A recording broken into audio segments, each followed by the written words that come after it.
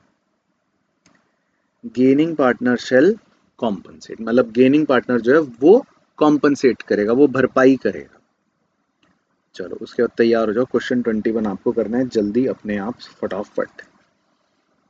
A and B are partners in a firm sharing profits and losses in the ratio 3:5। ठीक है।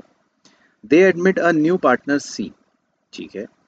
A surrenders 1/5 of his share and B surrenders 2/5 of his share।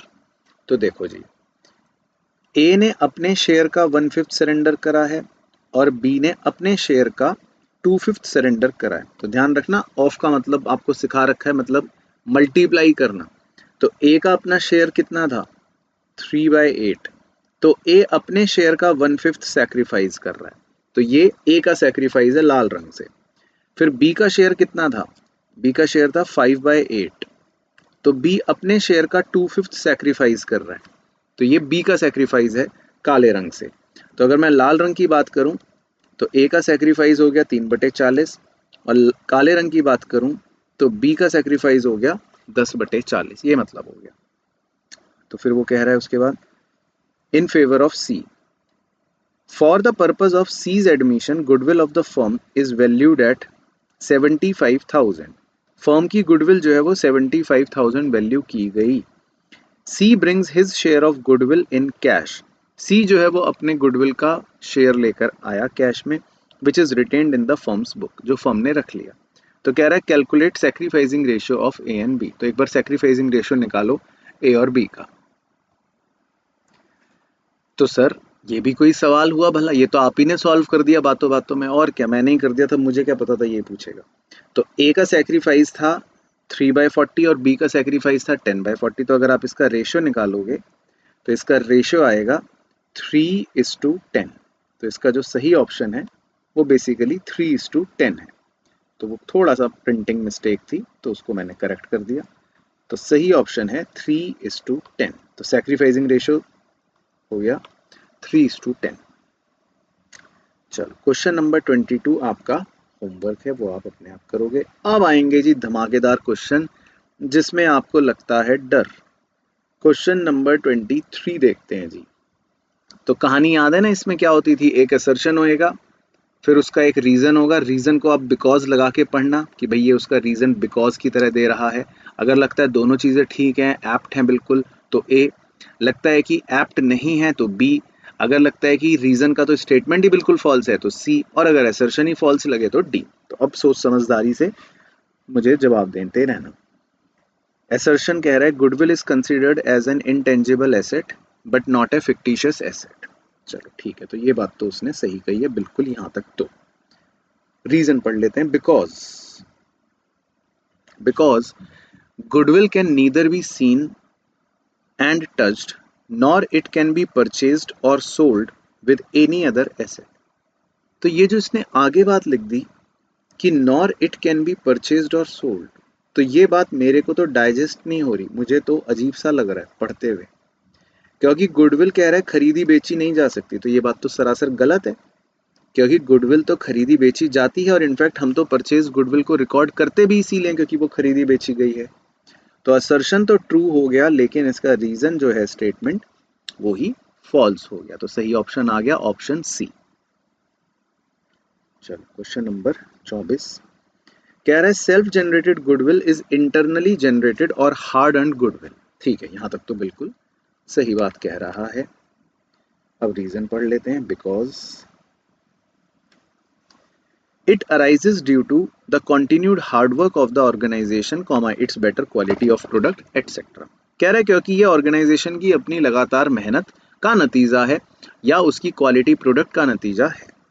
तो बिल्कुल बच्चों, मुझे तो ये बिल्कुल परम सत्य लग रही है बात, और ये पूरा का पूरा मतलब एसर्शन और उसका रीजन बिल्कुल एप्ट लग रहा है। कोई भी इसमें कहीं पर भी कोई संकोच नहीं हुआ हमें पढ़ते समय, तो इसका मतलब बात बिल्कुल सही है।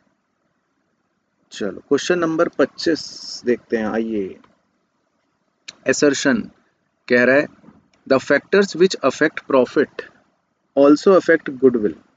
ठीक है, बिल्कुल सही बात है। प्रॉफिट ज़्यादा होंगे तो गुडविल भी अच्छी होती है, नहीं होंगे तो गुडविल भी अच्छी नहीं होगी। ठीक है, ये तो बात ठीक है। बिकॉज लगा के पढ़ें। Because profits are directly related to goodwill. कह रहा है क्योंकि प्रॉफिट्स जो है वो डायरेक्टली गुडविल से रिलेटेड होते हैं, संबंधित होते हैं। तो बिल्कुल सही लग रहा है बच्चों, कहीं कोई संकोच नहीं हो रहा पढ़ते समय मन में, मतलब बात बिल्कुल सही लग रही है। तो इसका भी ऑप्शन नंबर ए जो है वो बेस्ट ऑप्शन है। चलो 26 आपका होमवर्क है। उसके बाद 27, आइए देखते हैं दोबारा बच्चे क्या बताएंगे। Assertion a change in profit sharing ratio amounts to dissolution of partnership firm. अच्छा, ये तो बात ही बच्चों गले के नीचे नहीं उतर रही।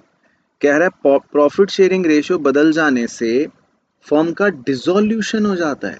ऐसा थोड़ी ना होता है, प्रॉफिट शेयरिंग रेशियो बदल जाने से डिसोल्यूशन नहीं होता है, रिकॉन्स्टिट्यूशन होता है। तो ये बात तो उसने यहीं पे फॉल्स दे दी, और जैसी असर्शन फॉल्स हो तो अपने को तो टेंशन ही वहीं खत्म, क्योंकि ऑप्शन डी जो है वो लगा के हम आ जाएंगे, क्योंकि असर्शन ही फॉल्स होने का मतलब है ऑप्शन डी ही ऑप्शन बच रहा है। तो बस फिर तो अब आगे कुछ पढ़ने की टेंशन ही नहीं। चलो मजे आ गए। आओ जी, अब हम कुछ ट्रू फॉल्स पे तुक्केबाजी करेंगे। पढ़ते हैं ट्रू फॉल्स नंबर 1 ए। कह रहा है under capitalisation of super profit method goodwill is ascertained by capitalizing the super profit on the basis of normal rate of return। तो याद है फॉर्मूला सुपर प्रॉफिट का कैपिटलाइजेशन मेथड का? हाँ सर याद है। तो बिल्कुल सही, ट्रू, यही होता है, यही होता है। इसके बाद बी कह रहा है goodwill is a fictitious asset. कह रहा है गुडविल जो है वो एक कूड़ा है। तो ये बात तो बच्चों लिखते हुए भी शर्म आनी चाहिए थी सवाल को। तो इससे बड़ा झूठ तो और कुछ हो ही नहीं सकता। बिल्कुल सही है ना, फॉल्स है। उसके बाद C the partners whose share have decreased as a result of change in profit sharing ratio are known as sacrificing partners. कह रहा है जिन पार्टनर्स का प्रॉफिट शेयरिंग रेशियो बदलने पर हिस्सा घट जाता है उन्हें हम सैक्रिफाइसिंग पार्टनर्स कहते हैं। तो बिल्कुल सही बात है, उन्हीं को कहते हैं, यानी कि ट्रू, वेरी गुड। उसके बाद the gaining ratio is computed as old share minus new share. कह रहा है गेनिंग रेशियो को हम old share minus new share करके निकालते हैं। तो बच्चों प्रैक्टिकली या हम कॉन्सेप्चुअली अगर बात करें तो हम ऐसे नहीं निकालते। हालांकि निकालने को तो हम निकाल सकते हैं, हम तो निकालते ही हैं। हम तो कह देते हैं old share minus new share कर दो, जिसका आंसर नेगेटिव आ गया वो गेनिंग हो गया। निकालने को तो निकाल सकते हैं, लेकिन गेनिंग रेशियो माना यह जाता है कि निकालने के लिए हम न्यू रेशियो में से ओल्ड रेशियो को माइनस करेंगे। तो मैं एज अ स्टेटमेंट इसको ट्रू नहीं लिख सकता क्योंकि ये ट्रू वाला नहीं है। तो एज ए स्टेटमेंट हम इसको फॉल्स लिखेंगे। हाँ, अब अगला पढ़ लो ई। अगले में लिखा है sacrificing ratio is computed as old share minus new share. हाँ, ये सही है क्योंकि कॉन्सेप्चुअली तो old share minus new share जो हम करते हैं वो हमारा सैक्रिफाइसिंग रेशियो होता है। तो ये इसका सही आंसर है। चलो जी, तो यहां तक हो गई कहानी समाप्त। अब चलते हैं नेक्स्ट चटपटे सवालों पर। क्वेश्चन 29 देखते हैं क्या कह रहा है, आइए। A business earned average profit of 1 lakh during the last few years. बहुत ही बढ़िया सवाल है, बहुत ही बढ़िया, ऐसा एग्जाम में आता है। The normal rate of return in similar type of business is 10%। ठीक है। The assets of the business were 10 lakh रुपए। ठीक है। The external liabilities was 1,80,000। Okay. The value of goodwill of the firm is calculated by super profit method if the goodwill is valued at 2.5 यानी 2.5 years purchase of super profit. ठीक। तो कुछ जानकारी उसने दे दी कि एवरेज प्रॉफिट 1 लाख है, normal rate of return 10% है, asset जो है वो हमारे 1 करोड़ के हैं, सॉरी 10 लाख के हैं, और एक्सटर्नल लाइबिलिटी हमारी 1,80,000 की हैं, और 2.5 साल हमारा नंबर ऑफ ईयर परचेज है, और गुडविल जो है हमें सुपर प्रॉफिट के मेथड के बेसिस पे निकालना है। कह रहा है चलो मैच करो। आओ जी मैच करवाओ। कैपिटल एम्प्लॉयड बताओ। कैपिटल एम्प्लॉयड, कैपिटल एम्प्लॉयड का फॉर्मूला क्या होता है? Assets minus liability. तो 10 लाख माइनस 180 क्या आ गया? 820। तो इसका मैच हो गया 820। फिर वो कह रहा है नॉर्मल प्रॉफिट बताओ। नॉर्मल प्रॉफिट क्या होता है? Capital employed into normal rate of return. तो इसका मैच क्या बन गया? 82,000। उसके बाद सी कह रहा है सुपर प्रॉफिट बताओ। सुपर प्रॉफिट क्या होता है? Average profit minus normal profit. तो इसका मैच क्या बन गया जी? Very good, 18,000। कितना मजा आ रहा है। और goodwill super profit into number of year purchase. तो हमारा इससे तो पूरा सुपर प्रॉफिट का कॉन्सेप्ट भी रिवाइज हो गया और मैच द फॉलोइंग भी ठीक हो गया। तो कितना बढ़िया मजेदार सवाल था। चलो एक और मैच द फॉलोइंग करते हैं। Question number 30। तो एग्जाम में इस तरह के क्वेश्चन आ जाएंगे 1-1 नंबर के, तो क्या दिक्कत है, easy. Column A column B. तो कह रहा है ए फैक्टर्स अफेक्टिंग गुडविल। कौन सा फैक्टर है जो आपको लगता है कि गुडविल को अफेक्ट करता है? किससे मैच करें? Value of reputation of firm, यानी कि एक प्रकार से हम कह सकते हैं, नहीं, value of reputation of firm तो ये तो सॉरी गुडविल का मैच हो गया था। फैक्टर्स अफेक्टिंग गुडविल तो हो गया जी नेचर ऑफ बिजनेस, किस प्रकार का बिजनेस आप कर रहे हो, उससे आपकी गुडविल की वैल्यू अफेक्ट हो जाएगी। बिल्कुल ठीक है। उसके बाद B need of valuation, valuation की आवश्यकता कब पड़ती है। 6 केसेस बताए थे स्टार्टिंग में, याद रखने हैं कि गुडविल की वैल्यू कब करनी होती है, तो उनमें से एक कौन सा था, change in profit sharing ratio यानी नंबर 3। उसके बाद मेथड ऑफ गुडविल, गुडविल को निकालने का मेथड तो वो तो सबको पता है, सुपर प्रॉफिट मेथड, है ना, इतने सारे मेथडों में से। और गुडविल मैंने बताई the value of reputation of firm. तो ये हो गए जी हमारे मैच। चलो एक और कर लेते हैं आपके साथ match the following 31। Super profit, बताओ सुपर प्रॉफिट क्या है फॉर्मूला, ऐसी मन में सोचो ताकि आपका रिवीजन हो जाए। Average profit minus normal profit. उसके बाद एवरेज प्रॉफिट वो कैसे निकालते हैं, जितने भी साल के प्रॉफिट्स दे रखे हैं divided by number of years. और normal profit capital employed into normal rate of return. तो बस ये भी हो गए सारे मैच, तो सिंपल। चलो 32 आपका होमवर्क है जी, मैच द फॉलोइंग, कुछ तो आप होमवर्क में भी करोगे अच्छा सा। उसके बाद 33 ये भी आपका होमवर्क है मजेदार। चलो तो 34 अब हम कर लेते हैं साथ साथ केस स्टडी। क्या कह रहा है जी केस, आइए पढ़ते हैं मजे से। Read the following case. तो ध्यान से पढ़ना, फिर ये आपसे करना है आपको। Richa, Megha and Samiksha are partners sharing profits and losses equally, ठीक है। From 1 April they decide to share profits in the ratio of 2:1:1। तो पहले इक्वल था 1:1:1, अब बदल गया, अब हो गया 2:1:1।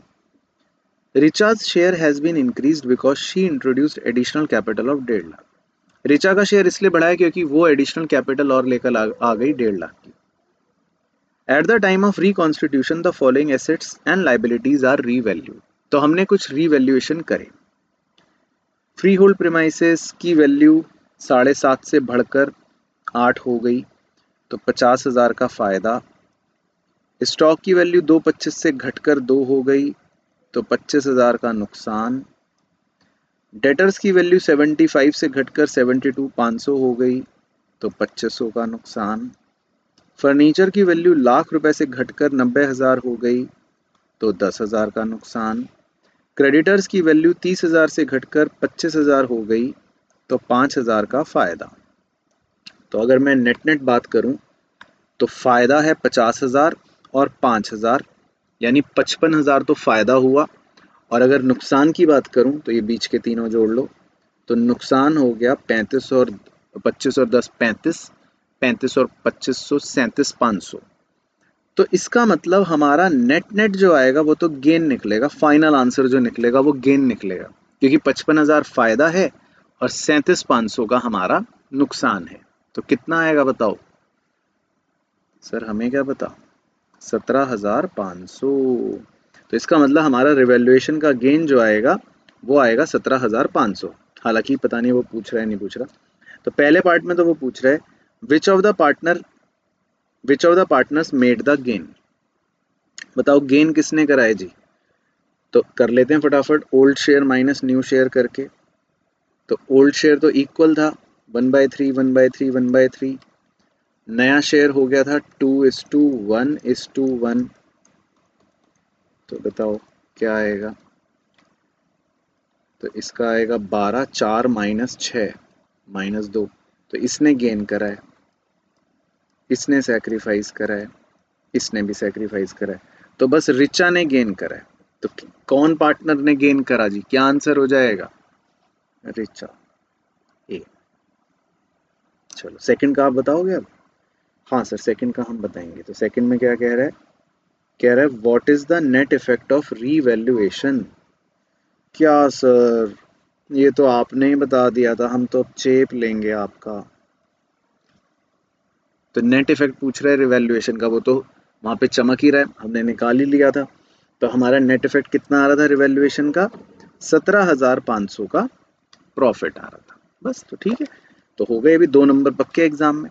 तो अगर ऐसा क्वेश्चन आएगा तो अब हम कर लेंगे।